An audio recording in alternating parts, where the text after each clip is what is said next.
একটা বস্তা দেবেন।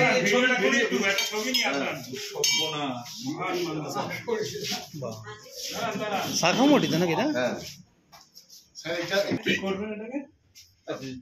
এখন দড়িটা আনতে হবে। উত্তরপাড়া ভদ্রেশ্বর পৌরসভা।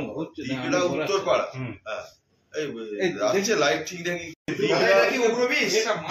উত্তরপাড়া অঞ্চলে একটি শাখামুটি সাপকে দিয়ে খেয়ে আমার সঙ্গে যোগাযোগ করে আমি এসে সাপটিকে ধরি।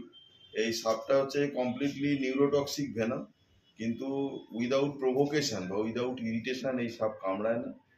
আর এই সাপ হচ্ছে পরিবেশে অন্যান্য সাপ খেয়ে নিয়ন্ত্রণ করে, কারণ এর মূল খাদ্য হচ্ছে সাপ।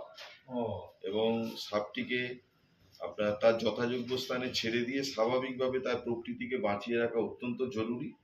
এবং এই সাপের কিন্তু ভেনামের যে ক্যারেক্টারিস্টিক সেটা হচ্ছে নিউরোটক্সিক ভেনাম। এবং এই সাপটিকে তার যে যথাযোগ্য স্থানে সেখানে আবার ছেড়ে পরিবেশের ভারসাম্য যাতে রক্ষা পায় সেই চেষ্টাই করব।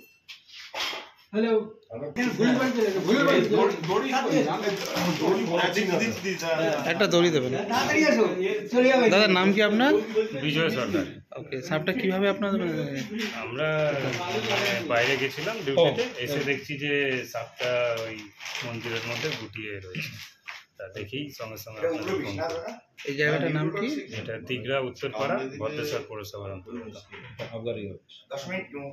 আর আমাদের মানে নাম্বারটা আপনারা কিভাবে বন দপ্তরকে জানিয়েছিলেন কি এইখান থেকে ডাইরেক্ট? আমি বলছি, আমি এটা জানিয়েছিলাম, ওই শেরপুর ফাঁড়ি ওখানে জানিয়েছিলাম। ওনাকে অনুপবাবুর সাথে যোগাযোগ করেছিলাম।